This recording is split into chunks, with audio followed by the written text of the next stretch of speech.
Hey guys, welcome back to our channel D K pharma tutorial. Guys, तो आज की इस वीडियो में हम डिस्कस करने वाले हैं इन्वेंट्री कंट्रोल के बारे में। तो गाइस, इससे पहले हमने ड्रग स्टोर मैनेजमेंट के बारे में डिटेल से डिस्कस किया था, तो उसका अगर वीडियो आपने नहीं देखा है तो उसका लिंक हमने डिस्क्रिप्शन बॉक्स में दे दिया है, तो उसको आप वहाँ से देख सकते हैं। तो इस वीडियो को स्टार्ट करने से पहले अगर आपने अभी तक हमारे चैनल को सब्सक्राइब नहीं किया है तो प्लीज़ हमारे चैनल को सब्सक्राइब कर लीजिए एंड बेल आइकन को प्रेस कीजिए ताकि हमारी आने वाली वीडियो की हर नोटिफिकेशन आप तक पहुँच सके। तो गाइस, आइए स्टार्ट करते हैं अपने टॉपिक को। तो गाइस, इन्वेंट्री कंट्रोल को हम काफ़ी सिंपल से लैंग्वेज में समझेंगे, जो कि आपको काफ़ी अच्छे से समझ में आने वाला है इस वीडियो में। तो गाइस, इन्वेंट्री क्या होता है, जैसे कि कोई भी मेडिकल स्टोर है तो वहाँ पे जो भी एसेसरीज़ हैं, कोई भी ड्रग प्रोडक्ट्स है, ठीक है, कोई भी मटेरियल्स है, तो वहाँ के क्या हो गया, इन्वेंट्रीज हो गया। अब उस पर कंट्रोल करना क्यों ज़रूरी है, ठीक है, और उसको हम कैसे कंट्रोल करेंगे। तो गाइस, होता यह है कि जो भी आप प्रोडक्ट जो है परचेज़ कर रहे हो, ठीक है, अपने मेडिकल में सेल करने के लिए, जैसे कि आपने पैरासीटामोल खरीद परचेज़ किया, और एस्पिरिन वगैरह और कोई भी अन्य जो दवाइयाँ हैं वो उसको आपने खरीद लिया, ठीक है। तो अब क्या होता है कि वो जो दवाइयाँ हैं वो उतनी बिक नहीं रही है, ठीक है, आपके पास वो फ्लो नहीं हो रही है, आपके पास वो स्टॉक हो जा रही, मतलब वो जो है उसका ओवर स्टॉक हो जा रहा है आपके पास, क्योंकि वो अच्छे से बिक नहीं रही है। तो इससे होगा ये कि आपने उसमें बहुत ज़्यादा मनी जो है उसमें इन्वेस्ट कर दिया है, ठीक है। तो उससे क्या होगा, आपको थोड़ा सा लॉस होगा, ठीक है, लॉस होगा, और वो बहुत दिन तक अगर वहाँ पे स्टोर रहेगा तो चांसेस ये भी है कि वो ख़राब हो सकते हैं। तो इसलिए हम क्या करते हैं, उसको कंट्रोल करते हैं। तो यही है इन्वेंट्री कंट्रोल, मतलब जो चीज़ जितना ज़रूरी है उसको उतना ही आप परचेस कीजिए, ताकि आपका जो मनी भी है वो भी जो है लॉस ना हो, और आपका जो प्रोडक्ट जो है वो भी आपका ख़राब मत हो, मतलब आपको कोई भी लॉस नहीं होना चाहिए, इसमें आपका कॉस्ट जो है वो बचना चाहिए, ठीक है। तो इसीलिए इन्वेंट्री कंट्रोल्स के बारे में यहाँ पे बताया गया है, ठीक है। तो इसको हम समझते हैं काफ़ी डिटेल से। Drug store management is based on the principle of inventory control. तो जो हमारा ड्रग स्टोर है वो उसका जो मैनेजमेंट है वो इन्वेंट्री कंट्रोल के ऊपर बेस्ड रहता है। तो हमने जैसे बताया कि इन्वेंट्री कंट्रोल में क्या होता है, अब उस पर कंट्रोल किया जाता है जो भी वहाँ पे प्रोडक्ट है उस पर। Mismanagement of store and non applicability of scientific and modern technique has been identify as the root cause of the material storage in the majority of the hospital. तो जैसे कि आप कोई भी साइंटिफिक टेक्निक का यूज़ नहीं कर रहे हो, या आप अपने स्टोर में मिसमैनेजमेंट कर रहे हो, ठीक है, आप अच्छे से उसको मैनेज नहीं कर रहे हो, तो यही एक मेन कारण है कि आपके जो भी मेडिकल स्टोर में या कोई भी ड्रग स्टोर में जो मटेरियल्स है वो ओवर स्टॉक हो जा रहा है उसका, ठीक है। तो ओवर स्टॉक होगा तो आपने उस पर पैसा इन्वेस्ट किया है तो आपको थोड़ा सा नुकसान होगा, लॉस होगा। तो इसके ऑब्जेक्टिव्स क्या हैं इन्वेंट्री कंट्रोल्स के, उसको हम देखते हैं। तो सबसे पहला इसका ऑब्जेक्टिव है to supply the drug in time. तो समय में ड्रग को सप्लाई करना है, इसका मेन जो है ऑब्जेक्ट है। And to reduce the investment in inventories. तो जैसे कि हमने आपको बताया कि जितनी चीज़ें जो है ज़रूरत के अकॉर्डिंग उसको आप परचेज़ कीजिए, ज़्यादा अननेसेसरी के चीज़ों को आप परचेज़ करके उस पर अपना जो मनी है वो इन्वेस्ट ना करें, ठीक है। तो यही बताया गया है कि जो भी रिड्यूस करना मनी को इन्वेंट्रीज पे। And made effective use in of capital investment. तो जो भी आपने पैसा उसमें इन्वेस्ट किया है तो आप उसको अच्छी तरह से करें, इफ़ेक्टिव तरह से करें। दैन थर्ड है effort are made to procure good at minimum price without bargaining the quality. तो ये जो भी हमारे जो भी गुड्स रहते हैं उनको मिनिमम प्राइस में अवेलेबल कराना, उसके क्वालिटी के साथ बिना बार्गेनिंग के, मतलब बिना क्वालिटी के साथ खिलवाड़ किए आपको कम दाम में चीज़ों को जो है उपलब्ध करवाना। तो ये इनका एक मेन ऑब्जेक्ट है। And to avoid the stock and over and out shortage, ठीक है। तो जैसे कि आपके पास कोई भी चीज़ स्टॉक हो जा रही है, अगर वो चीज़ बिक नहीं रही है, या कोई चीज़ है जो एकदम ज़्यादा बिक रही है और आपके पास वो चीज़ जो है वो शॉर्टेज हो जा रही है आपके पास, वो आप प्रॉपरली उसको सेटिस्फाई नहीं कर पा रहे हो कस्टमर को, आपके पास वो प्रोडक्ट नहीं है। तो इन ये दोनों चीज़ें ना हो, एक तो आपके पास क्या ना हो, ओवर स्टॉक ना हो और शॉर्टेज ना हो। तो इन्हीं चीज़ों को मेंटेन करने के लिए जो है इन्वेंट्री कंट्रोल्स किया जाता है। Wastage are avoided. तो आपका कोई भी वेस्ट नहीं होगा, क्योंकि आपने जितना ज़रूरत था उतना ही मंगाया है, तो वेस्ट होने का कोई चांस नहीं है इसमें। तो ये थे guys objective of inventory controls. Then इसमें अगला टॉपिक देख लेते हैं हम इसका फंक्शन। तो इन्वेंट्री कंट्रोल के फंक्शन क्या है उसको हम देखते हैं। To assess the material requirement systematically. तो जो भी आपका मटेरियल जो आपको रिक्वायर है तो उसको क्या करता है, ये एसेस करता है, उसको चेक करता है, ठीक है। तो उसके हिसाब से फिर आप चीज़ों को परचेस करते हो। To obtain supply the required quantity at lower cost. तो गाइस आपको जितनी भी क्वांटिटी में आपका जो ड्रग प्रोडक्ट चाहिए रहता है, आपको एक लोअर कॉस्ट में वो आसानी से मिल जाता है। तो वो चीज़ इसका फंक्शन है, to maintain the sufficient stock. तो आपके पास सफिशिएंट स्टॉक रहा है तो इसको भी ये मेंटेन करता है। To maintain the proper records, तो सारे रिकॉर्ड्स हैं जो भी तो उनको भी ये मेंटेन करता है। एंड फॉरकास्ट द अवेबिलिटी, तो जो भी अवेबिलिटी है उसको ये क्या करता है, उसका पूर्वानुमान लगाता है। तो ये गाइस ये है इसके फंक्शंस। तो ये क्या करता है, जो भी आपकी रिक्वायरमेंट है उसको जांचता है और आपको कम दाम पे जो है जितनी क्वांटिटी की आपको प्रोडक्ट चाहिए उसको ये ऑब्टेन कराता है। और आपकी जितनी भी सारी जो डॉक्यूमेंट्स है, ठीक है, उन सबको प्रॉपरली ये रिकॉर्ड करके रखता है, मेंटेन करके रखता है। एंड आपकी जो सफिशिएंट स्टॉक है उसको भी मेंटेन करता है। तो गाइस ये है इसके फंक्शंस। देन अब हम देखते हैं अगले पॉइंट की तरफ। तो ये इस अब आता है इसका बेनिफिट। तो इन्वेंट्री कंट्रोल से हमको क्या बेनिफिट मिलता है उसको हम देखते हैं। तो इसमें क्या होता है कि जो भी हमारा जो इन्वेस्ट्री कॉस्ट होता है वो कम हो जाता है, क्योंकि आप ज़रूरत के हिसाब से चीज़ों को परचेस करा रहे हो, ठीक है।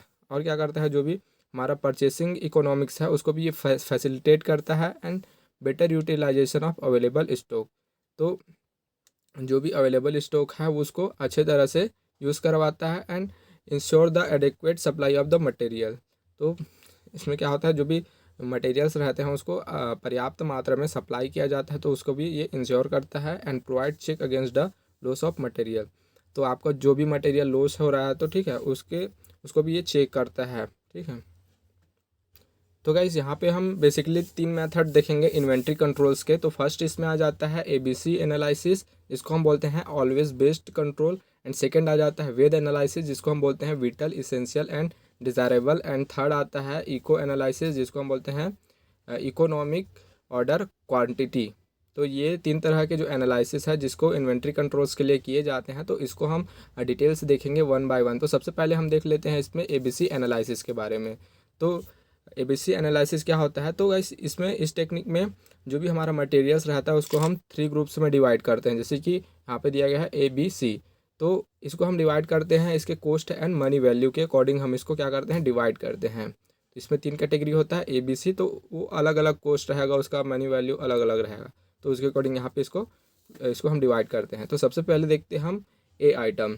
तो ये जो है काफ़ी जो कॉस्टली आइटम्स होते हैं जो कि मतलब इस क्लास के अंतर्गत आते हैं, वो बहुत ही ज़्यादा कॉस्टली आइटम्स जो हैं वो होते हैं और इनको प्रॉपर स्टोरेज और हैंडलिंग जो है वो रिक्वायर होती है। और इसमें हम बिल्कुल भी ओवर स्टॉक नहीं करते हैं, क्योंकि ये बहुत ही ज़्यादा महंगी होती है। तो अगर ओवर स्टॉक कर देंगे तो आपको बहुत ज़्यादा लॉस हो सकता है, ठीक है। तो आपको लॉस ना हो, ठीक है, तो इसीलिए इसमें ओवर स्टॉकिंग नहीं की जाती है। देन B आइटम, तो this are the neither costly और नॉट चीप, ठीक है। तो ये ज़्यादा महंगी भी नहीं होती है और उतनी सस्ती भी नहीं होती है, मतलब इन दोनों के बीच का रहता है। Then C items, cheap in cost, तो ये बहुत ही ज़्यादा सस्ती होती है जो हमारी C आइटम्स रहती है वो। तो ये था इसके 3 क्लासेस, तो इसको हमने अच्छे से समझ लिया। देन अब हम देखते हैं कि जो हमारा इसका एक क्लासिफिकेशन देखेंगे हम ABNC के। तो इससे पहले अब हम कुछ और पॉइंट्स इसमें कवर कर लेते हैं, जैसे कि जो हमारा ABC एनालिसिस है इसको हम इन्वेंट्री कंट्रोल मेथड भी बोलते हैं, सिलेक्टिव इन्वेंट्री कंट्रोल। तो ये इसको ऐसे भी पूछ सकता है, सिलेक्टिव इन्वेंट्री कंट्रोल क्या होता है करके, तो आप इसको यहाँ से भी समझ सकते हो। एंड गाइस इसको हम पैरेटो एनालिसिस भी बोलते हैं, ठीक है, पैरेटो एनालिसिस भी इसको बोल सकते हैं। तो अब हम देखते हैं इसका अलग अलग क्लासेस के अकॉर्डिंग इसका जो है डिस्क्रिप्शन इस पे हम देख लेते हैं। तो सबसे पहले देखते हैं हम आइटम A। तो ये जो है 10% जो है टोटल इन्वेंट्रीज को कवर करता है, और जो हमारा B आइटम रहेगा वो 20% जो इन्वेंट्रीज है उसको कवर करता है। एंड जो हमारा टाइप C है वो जो है 70% ऑफ टोटल इन्वेंट्रीज को ये कवर करता है, ठीक है। मतलब इसमें कुछ 10% सी मेडिसिन्स रहेंगी, ठीक है, या कोई भी प्रोडक्ट रहेगा जो इस A आइटम्स के अंतर्गत आएंगे। एंड B आइटम्स के अंतर्गत जो भी हमारा प्रोडक्ट आएगा वो 20% रहेगा, और टाइप C में जो रहेगा वो 70% जो रहता है वो इसमें रहता है जो इन्वेंट्रीज। तो सेकंड पॉइंट देखते हैं इसमें, जो हमारा टाइप A आइटम्स रहता है वो बहुत ज़्यादा कॉस्टली होता है, ठीक है। इसलिए इसमें बहुत ही ज़्यादा बजट की ज़रूरत होती है, मतलब ये 70% टोटल बजट जो है वो कंज्यूम करता है। एंड जो हमारा बी आइटम है वो 20% टोटल बजट कंज्यूम करता है। एंड सी आइटम जो है वो 10% ऑफ टोटल एक्सपेंडिचर जो है वो कंज्यूम करता है। तो आप देख सकते हैं कि यहाँ पे बहुत ही ज़्यादा आपको बजट की ज़रूरत पड़ रही है इसको बनाने के लिए, लेकिन जो हमारा बी एंड सी आइटम है उसमें बहुत ही कम जो बजट पे जो हमारा प्रोडक्ट है वो आसानी से बन जा रहा है। मतलब 10% ही आपको एक्सपेंडिचर यहाँ पे कंज्यूम करने की ज़रूरत है। थर्ड आता है इसमें it required very strict control. तो गाइस ये बहुत ज़्यादा महंगी होती है, ठीक है। तो इसमें बहुत ज़्यादा स्ट्रिक्टली इसको कंट्रोल किया जाता है। एंड जो टाइप बी आइटम रहते हैं उनमें हम मॉडरेटली कंट्रोल जो है वो रिक्वायर होती है, और जो हमारे जो टाइप सी आइटम्स होती है उसमें लोएस्ट कंट्रोल जो है वो लगता है। एंड फोर्थ पॉइंट देख लेते हैं, it required either no safety stock. तो जो हमारा टाइप ए आइटम रहता है उसमें सेफ्टी स्टॉक जो है वो हम नहीं रखते हैं, हमको ज़रूरत नहीं पड़ती है, क्योंकि ये बहुत ज़्यादा महंगी होती है। तो अगर आपने इसको स्टॉक में रख दिया तो ऐसा भी हो सकता है कि आपका प्रोडक्ट जो है अच्छे से बिके नहीं मार्केट में, तो इससे आपको लॉस हो सकता है। तो इसलिए इसकी बिल्कुल भी सेफ्टी स्टॉक नहीं रखी जाती है। जब ये चीज़ें जो है वो ख़त्म हो जाएगी तो आप इसको फिर से मंगा सकते हो। एंड इसमें हम टाइप बी आइटम में देख लेते हैं, तो ये इसमें थोड़ा बहुत जो है सेफ्टी स्टॉक रखना पड़ता है, ठीक है। और टाइप सी में तो it require higher safety stock. तो ये काफ़ी सस्ती भी होती है, तो इसका जो है हम हाई सेफ्टी स्टॉक यहाँ पे रख सकते हैं।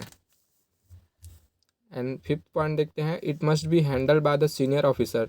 तो जो हमारा टाइप ए आइटम रहता है उसको सीनियर ऑफिसर के थ्रू हैंडल किया जाता है। एंड जो टाइप बी रहता है उसको मिडिल मैनेजमेंट जो है वो हैंडल कर सकता है। एंड जो टाइप सी रहता है उसमें बेसिकली कोई भी ऑफिसर जो है मैनेजमेंट का कोई भी ऑफिसर इसको हैंडल कर सकता है।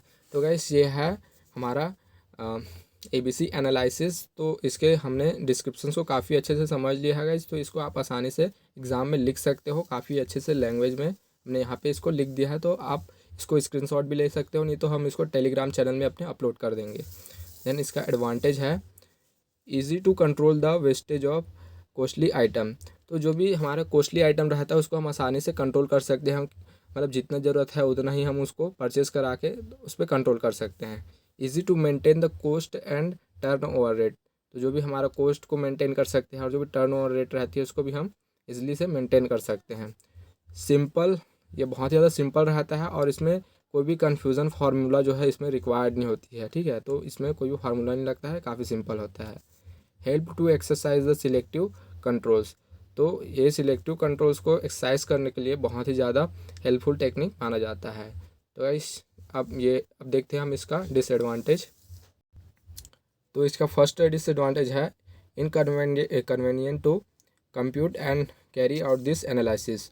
तो इस एनालिसिस को करना थोड़ा सा हमारे लिए दिक्कत वाली बात हो जाती है, क्योंकि इसमें जो है बहुत सारे जो प्रोडक्ट्स रहते हैं तो हमको थोड़ा सा दिक्कत यहाँ पे हो जाती है। सेकंड आता है इसमें the more chances of deterioration of the class C items as they are purchase in bulk. तो इस हमारे जो टाइप सी आइटम्स रहते हैं उसको हम बल्क क्वांटिटी में परचेज करते हैं, तो इसमें चांसेस होती है कि ये ख़राब हो जाए करके। Then C lose control in C item में रिजल्ट इन शॉर्टेज। तो इस पर कंट्रोल बिल्कुल नहीं रहता है, ठीक है। तो इसका लोग जो है बहुत ज़्यादा यूज़ करते हैं, तो शॉर्टेज का जो भी है चांस इसमें बन सकता है। तो इसमें ये तीन डिसएडवांटेज है कि इसमें शॉर्टेज हो सकता है, और डिटेरियोरेशन हो सकता है जो हमारे क्लास सी आइटम्स है उनका, और इनको थोड़ा कैरी आउट करना थोड़ा डिफ़िकल्ट रहता है, इनकन्वीनियंट रहता है, क्योंकि इसमें बहुत सारे मतलब थाउजेंड्स ऑफ नंबर ऑफ जो हमारे आइटम्स रहते हैं वो प्रेजेंट रहते हैं। तो ये था इसका एडवांटेज एंड डिसएडवांटेज। तो जो हमारा ABC एनालिसिस है वो आपको काफ़ी अच्छे से समझ में आ गया होगा। तो अब हम देखते हैं वेद एनालिसिस। तो वेद का फुल फॉर्म होता है विटल, इसेंशियल एंड डिज़ायरेबल। तो ये जो है हमारा इस चीज़ पे बेस्ड रहता है कि कितने क्रिटिकल आइटम्स जो है वो प्रोवाइड किए जाते हैं हेल्थ सर्विस के लिए। तो ये इसी चीज़ के ऊपर बेस्ड हैं। तो इसमें सबसे पहले हम देखते हैं वी मीन्स होता है विटल। तो ऐसा आइटम जिसके बिना जो हॉस्पिटल जो है अपना फंक्शन नहीं कर सकता है, ठीक है। मतलब इनका जो है प्रेजेंस रहना, ठीक है, वो बहुत ज़्यादा ज़रूरी होता है, इनके बिना वहाँ पे कुछ भी नहीं हो सकता है। देन ई मतलब इसेंशियल। तो item without which an institution can function but may affect the quality of the service. तो इसमें जो इंस्टीट्यूशन है अपना फंक्शंस तो कर सकता है, ठीक है, अगर ये नहीं है फिर भी अपना फंक्शन करेगा, लेकिन जो इसकी क्वालिटी है, सर्विस की क्वालिटी, उस पर अफेक्ट हो सकती है। आपको अच्छी क्वालिटी की सर्विस जो है वो नहीं मिलेगी। देन डी आता है desirable, item availability of which will not interfere with the functioning because they can be easily purchase and when required. तो ऐसा आइटम जिसकी अवेलेबिलिटी अगर रहेगी तो इसकी जो फंक्शनिंग है उस पर कोई भी इंटरफेरेंस नहीं आएगी, क्योंकि हम इसको आसानी से परचेज करते हैं जब इसकी हमको ज़रूरत पड़ती है, ठीक है। तो जैसे कि हमारा विटल आइटम्स हो गया, तो जैसे कि इसमें हमारा आ गया कोई भी हमारा पॉइजन से रिलेटेड कोई भी एंटीडोट आ गया, ठीक है। तो जैसे कि आपको कोई भी स्नैक्स वगैरह ने बाइट किया है, तो उस केस में अगर आपको एंटीडोट नहीं मिलेगा उसका, ठीक है, तो आप जो है मर जाएंगे, ठीक है। तो इसीलिए ये जो है बहुत ही ज़्यादा ज़रूरी है यहाँ पे। एंड जो इसेंशियल, तो आपका जो काम तो यहाँ पे चल जाएगा, लेकिन आपको क्वालिटी जो है वो अच्छी टाइप की नहीं मिलेगी, अच्छी क्वालिटी की सर्विस नहीं मिलेगी। जैसे कॉर्टिकोस्टेरॉइड ड्रग्स हो गया, तो ये भी इसमें आते हैं। एंड डिज़ायरेबल जैसे कि पैरासीटामॉल हो गया, तो अगर नहीं है तो बाद में उसको हम परचेस कर सकते हैं। तो ये था वेट एनालिसिस। तो इसमें अब हम इसको और काफ़ी डिटेल से देख लेते हैं। तो फर्स्ट इसमें देखते हैं विटल को। तो हमने जैसे कि आपको बताया कि एक ऐसा आइटम है जिसके बिना जो ट्रीटमेंट जो है वो नहीं कर सकते हैं, रुक जाता है वो, जैसे कि non availability can not be tolerated. तो अगर ये नहीं है हॉस्पिटल में तो हम इसको टॉलरेट बिल्कुल भी नहीं टॉलरेट कर सकते, ठीक है। The vital item are stocked in abundance and very strict control. तो जो भी हमारी जो विटल आइटम्स रहते हैं उसको हम प्रचुर मात्रा में वहाँ पे स्टॉक करके रखते हैं और उसमें एक स्ट्रिक्ट कंट्रोल भी रखते हैं, ठीक है। जैसे कि हमने बताया कि आपको एंटी स्नैक विनोम्स, जो भी हम स्नैक्स वगैरह ने आपको बाइट किया है, तो उस केस में अगर आपको उसका एंटीडोट नहीं मिलेगा तो आप मर जाएंगे। सेकेंड आता है इसेंशियल, आइटम विच उस non availability can be tolerated for 2 to 3 days। तो अगर 2 से 3 दिन अगर ये हमारे पास ये प्रोडक्ट नहीं है तो हमारा काम चल जाएगा। Essential item are stocked in medium amount.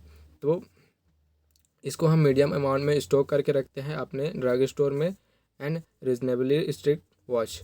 An example जैसे कि इसमें आता है कॉर्टिकोस्टेरॉइड ड्रग्स हो गया, तो ये जो है अगर नहीं है फिर भी हमारा काम चल जाएगा, इसको हम 2-3 दिन बाद जो है वो परचेज़ कर सकते हैं, लेकिन इसके आपकी जो सर्विस क्वालिटी है उस पर अफेक्शन होगा। थर्ड आता है desirable, item whose non availability can be tolerated for long period, stock in small amount and purchases based on usage estimate, जैसे कि पैरासीटामॉल। तो अगर ये लॉन्ग टाइम तक भी नहीं है गाइस तो इसमें आपको कोई भी दिक्कत नहीं होने वाली है। इसको आप जब आपकी ज़रूरत है तो उसके हिसाब से आप इसको परचेस कर सकते हो। जैसे पैरासीटामॉल बहुत ही कॉमन सी मेडिसिन है जो कि इसके अंतर्गत आती है। देन हमारा थर्ड आता है इकोनॉमिक ऑर्डर क्वांटिटी। तो इसको हम शॉर्ट फॉर्म में बोलते हैं EOQ। तो इसका डेफिनेशन हम देख लेते हैं। Economic order quality is the one of the technique of inventory control which minimize the total holding and ordering cost for the year. तो ये एक ऐसा टेक्निक है जो कि जो इन्वेंट्री कंट्रोल्स का एक ऐसा टेक्निक है जो कि हमारी जो टोटल होल्डिंग रहती है उसको मिनिमाइज़ कर देता है, और जो भी हमारा कॉस्ट रहता है ऑर्डरिंग का तो उसको भी ये मिनिमाइज़ कर देता है। सेकंड डेफिनेशन इसमें देख लेते हैं हम। Economic order quantity is the defined as the optimal quantity of the order that minimize the total variable cost required to order any hold inventories। तो गाइस इसको हम एक एग्जांपल से समझते हैं। गाइस जैसे कि आप अपने घर के लिए कभी जब राशन लेते हो, जैसे कि आपको आलू खरीदनी है, चावल खरीदनी है, दाल खरीदनी है, मिर्च पाउडर खरीदनी है, नमक खरीदनी है, ठीक है। तो गाइस इसमें होता यह है कि आपको सबसे ज़्यादा ज़रूरत जो है चावल की पड़ती है, तो आप चावल को थोड़ी सी ज़्यादा क्वांटिटी में ख़रीद लेते हो। देन उसके बाद दाल, तो उसके बाद दाल को ख़रीदते हो। देन आलू भी ज़रूरी है, तो आलू को भी थोड़े से ज़्यादा क्वांटिटी में ख़रीद रहे हो आप। लेकिन जो हमारा मिर्च एंड नमक पाउडर है, ठीक है, तो इसको आप क्या करते हो, आप थोड़ी सी कम क्वांटिटी में ख़रीदते हो, ठीक है, क्योंकि इसको हम बहुत ही कम मात्रा में जो है अपने सब्ज़ी में डालते हैं, ठीक है। तो आप इसको थोड़ी सी कम जो है मात्रा में ख़रीदोगे, ठीक है। तो आप इसको मैनेज करके ख़रीदोगे, ठीक है। ऐसा नहीं है कि आपने एक बोरी आलू लिया, एक बोरी चावल लिया, एक बोरी दाल ले लिया, एक बोरी मिर्च पाउडर लिया, एक बोरी नमक पाउडर ले लिया, ठीक है। तो आप क्या करोगे, इसमें सारी चीज़ों को आपको जितनी ज़रूरत है उसके हिसाब से इसको परचेज़ कराओगे, ठीक है। अब कोई भी चीज़ को आप ओवर स्टॉक करके नहीं रखोगे, ठीक है। आपके पास जैसे कि आपका जो काम है वो 2 किलो आलू में चल जा रहा है एक हफ्ते का, तो आप सिर्फ 2 किलो ही आलू खरीदेंगे। आप जबरन उसमें 10 किलो आलू लेके अपना पैसा जो है वो वेस्ट नहीं करोगे। तो इसमें यही चीज़ बताया जा रहा है कि आपको जितनी मटेरियल जो है रिक्वायर है आप उतने को होल्ड करके रखोगे, जिससे जो आपका कॉस्ट रहेगा वो मिनिमम हो जाएगा, ठीक है, और आपको कोई भी दिक्कत नहीं होगी। तो इसमें यही बताया जा रहा है, it is the technique of ordering material when ever stock reach at the reorder point. तो ये एक ऐसा टेक्निक है जिसमें हम किसी भी मटेरियल को तब परचेस करते हैं जब हमारा जो मटेरियल जो रहता है वो रीऑर्डर पॉइंट तक नहीं चले जाता। जैसे कि आपने आलू खरीदी है, तो अगर आपके पास आलू है यहाँ पे, तो आप फिर से आलू नहीं खरीदोगे क्योंकि आपके पास ये पहले से है। तो इसको आप तब खरीदोगे जब ये ख़त्म होने वाला रहेगा। जैसे कि आपने 2-4 सब्जी आपने इसकी बना ली, फिर आपके पास 2 या 3 आलू ही बचे हैं, तो आप क्या करोगे, उसको ख़रीद लोगे जाके, क्योंकि आपके पास अब आलू नहीं है। तो अगर आपको ज़रूरत पड़ेगी तो आप इसको आसानी से निकाल सकते हो। फिर economic order quantity deal when the cost of the procurement and handling of the inventory are at optimal level and total cost is minimum। तो इकोनॉमिक ऑर्डर क्वांटिटी जो है एक ऐसा टेक्निक है जिसमें जो भी हमारा प्रोक्योरमेंट रहता है उसका कॉस्ट हो गया and handling of the inventory are at optimum level. तो जो भी हमारा जो इन्वेंट्री रहता है वो एक ऑप्टिमम लेवल पर रहता है, तब हम उसको क्या करते हैं, उसको परचेस करते हैं, जिसके कारण आपका जो कॉस्ट रहता है वो टोटल कॉस्ट जो है वो कम रहता है। तो वो यही चीज़ इसमें बताया जा रहा है कि जो भी प्रोक्योरमेंट है उसका कॉस्ट एंड आप उसको कब खरीद रहे हो, एक ऑप्टिमम लेवल आने पे खरीद रहे हो, ठीक है। तो इससे क्या होता है कि आपका जो कॉस्ट रहता है वो थोड़ा सा बच जाता है, ठीक है, कम हो जाता है। It is the most effective technique for the determination of the quality. तो ये क्वालिटी के डिटर्मिनेशन करने के लिए मोस्ट इम्पॉर्टेंट टेक्निक इसको माना जाता है। तो इसमें एक फार्मूला दिया गया है, जैसे कि EOQ is equal to under root bracket में है 2A इंटू O/C। तो इसमें जहाँ पे A है annual and periodic requirement and O है रीऑर्डरिंग कॉस्ट एंड C जो है वो कैरिंग कॉस्ट। तो इस फार्मूले में जो भी आपकी वैल्यूज़ है उसको पुट कर देंगे तो आपको आसानी से जो है आपका जो भी इन्वेंट्री रहेगा तो उसके हिसाब से आप कैलकुलेट कर सकते हो उसको। तो गाइस ये थे method of analysis of inventories and their control methods. तो गाइस आई होप सो ये वीडियो आपको काफ़ी अच्छे से समझ में आ गया होगा। तो प्लीज़ इस वीडियो को लाइक कीजिए, शेयर कीजिए अपने फ्रेंड्स के साथ, एंड इसी तरह के वीडियोज़ को देखने के लिए बने रहिए हमारे साथ। Thank you.